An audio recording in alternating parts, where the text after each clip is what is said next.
Tu ne peux pas imaginer combien de recherches étranges sont effectuées tous les jours sur Google. Juste pour te donner une idée, la recherche suivante, comment cacher un cadavre, est effectuée sur Google au moins 1000 fois par mois. Et la question comment se défendre face à un homicide est recherchée quasi 2000 fois. Ce sont des recherches plutôt banales, mais il existe des recherches encore plus terrifiantes, comme des audios d'exorcisme, des rituels terribles de cannibalisme ou encore les effets de la drogue crocodile. Si tu es très jeune, sensible ou facilement apeuré, je te conseille de ne pas regarder cette vidéo.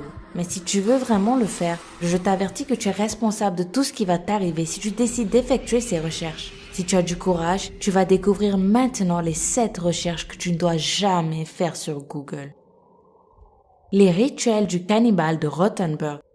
Armin Meus est un Allemand né en 1962 qui est souvent surnommé sur Internet le maître boucher. Tu te demandes pourquoi? Parce que cet homme avait l'habitude d'accéder au forum de cannibalisme sur Internet à la recherche d'un volontaire pour devenir son plat. Tiens-toi bien, ce n'est que le début de l'histoire. Armin a fini par trouver un jeune nommé Bernd Jürgen qui a offert son corps pour l'alimenter. En mars 2001, Bernd et Armin se sont rencontrés à la maison de ce dernier. Ils ont eu des relations sexuelles et après leur prière, ils ont planifié comment Bernd serait dévoré. Armin a décidé d'amputer le pénis de Bernd. Tu te rappelles certainement de scènes de la série Hannibal où l'on voit de véritables morceaux de chair humaine cuits. Armin a fait la même chose. Après avoir sectionné le pénis de Bernd, il l'a cuit dans une poêle avec de l'ail et du poivre et ils l'ont ensuite dégusté tous les deux ensemble. Je vais m'arrêter ici car la suite est horrible. Les images de ce rituel ont été enregistrées par Armin. Un conseil, ne cherche pas ça sur Google. Enregistrement macabre. As-tu déjà entendu parler d'un certain Slenderman? Si ce n'est pas le cas, tiens-toi prêt à être terrifié. Slenderman est le nom attribué à une créature horrible qui kidnappe des enfants. Tu n'y crois pas trop? C'est parce que tu ne connais sûrement pas l'histoire de Thomas Neely qui circule sur Internet. En 1989, ce père de famille a envoyé sa fille Jessica jouer avec quelques amis du voisinage. Sauf que Jessica n'est jamais rentrée. Quand il appela les voisins pour avoir des nouvelles, on lui apprit que pourtant, sa fille était déjà partie depuis une bonne demi-heure. Le trajet à la maison est en cours, Jessica était censée rentrer depuis un bon moment. Inquiet, Thomas est sorti pour chercher sa fille dans une forêt proche de la maison. Et là, une surprise terrifiante l'attendait. Slenderman en personne. Effrayé, le père courut aussi vite qu'il pouvait au poste de police pour raconter ce qu'il venait de voir et un enregistrement de son témoignage fut fait. Cet enregistrement est terriblement choquant. Si tu as assez de courage pour l'écouter, je te recommande d'utiliser des écouteurs et de t'apprêter à ne pas dormir cette nuit. La malédiction du nombre 13.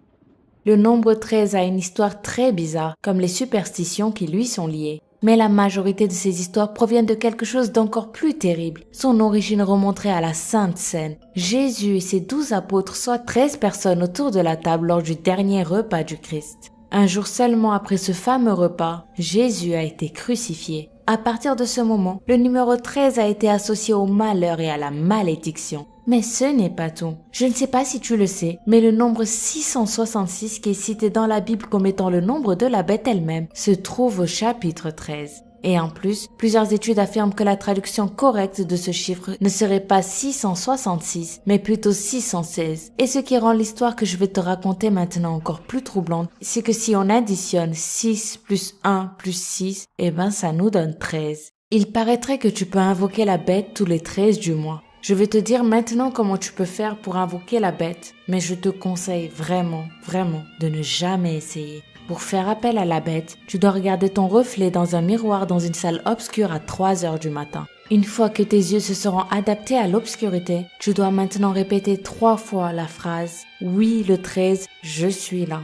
J'imagine ta tête complètement incrédule en ce moment et je pense que tu ne vas certainement pas t'amuser à faire ça. Mais si tu es curieux et que tu veux savoir ce qui est arrivé aux quelques personnes qui ont essayé, il suffit de faire quelques petites recherches sur Google. Le nid de serpent. Tu as certainement l'ophiophobie si ces scènes sont insupportables pour toi. Cette phobie concerne ceux qui ont peur des serpents. Tu sais de quoi je parle? Imagine quelle serait ta réaction si tu tombais dans un nid plein de serpents.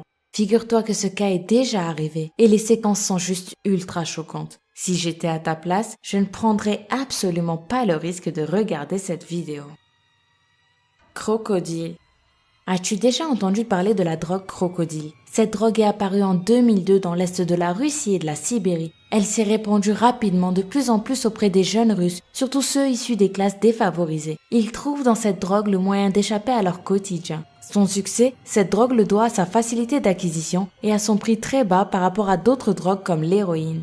Le problème, c'est que cette drogue cause de terribles nécroses. Toute personne qui en consomme seulement une fois devient comme les gens que tu vois dans les films de zombies. L'épiderme et les os des consommateurs sont rongés, troués et gangrénés. Conséquence, l'amputation est bien souvent inévitable. Selon les spécialistes, l'espérance de vie de tous les consommateurs de crocodile serait de 3 ans grand maximum. Certains peuvent même mourir dès la première prise. Les photos de ces personnes sont terriblement choquantes et encore une fois, je te conseille de ne pas chercher à les voir.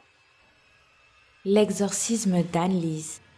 L'histoire de l'exorcisme d'Anneliese Michel est vraiment tragique. Cette jeune Allemande est morte de faim et de soif après avoir subi de nombreux exorcismes, mais personne ne sait si son cas relevait de la possession démoniaque ou de la schizophrénie. Pendant des années, Anneliese a été victime de violentes convulsions. Des visages diaboliques apparaissaient plusieurs fois par jour et elle entendait des voix qui lui assuraient qu'elle allait aller en enfer. Sa famille très religieuse a demandé l'aide de 2 prêtres exorcistes et ces derniers ont pensé qu'elle était possédée par un démon. Ils ont donc effectué 67 rituels d'exorcisme en 10 mois sur la pauvre Anneliese. Tout au long des séances qui duraient 4 heures à chaque fois, Anneliese déchirait ses habits, buvait son urine, mangeait des mouches, des araignées, du charbon et des têtes d'oiseaux morts. Tu peux trouver les audios originaux des séances d'exorcisme d'Anneliese sur internet et crois-moi, ils sont vraiment bizarres et horrifiants. Tu ne vas certainement pas aimer entendre ce genre de choses.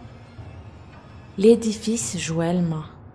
Le cas de l'édifice Joelma est l'une des histoires les plus tristes et les plus terrifiantes de la planète. Le 1er février 1974 à Sao Paulo au Brésil, un incendie s'est déclaré, une tragédie qui a causé la mort de 191 personnes et de plus de 300 blessés. L'incendie a été causé par un court-circuit dans un climatiseur au 12e étage d'un immeuble à 8h45 du matin. À partir de 10h du matin, des corps ont commencé à tomber devant les caméras. Et si tu cherches sur Google, tu peux trouver des vidéos qui montrent l'incroyable accumulation de cadavres tombés en seulement quelques minutes. Jusqu'au moment où je te parle, 13 personnes qui ont été brûlées vives dans l'ascenseur n'ont jamais été identifiées et ont été enterrées les unes à côté des autres. Si tu as le courage d'effectuer des recherches sur ce sujet, ce que tu vas voir va certainement t'ôter le sommeil et te perturber. Mais bon, comme je te l'ai dit au début de la vidéo, le choix t'appartient. Dis-moi en commentaire si tu as déjà effectué l'une de ces recherches sur Google. Laquelle as-tu eu le courage de faire? Si tu as aimé cette vidéo, n'hésite pas à mettre un gros pouce bleu et je te dis à demain pour une nouvelle vidéo. Bye bye!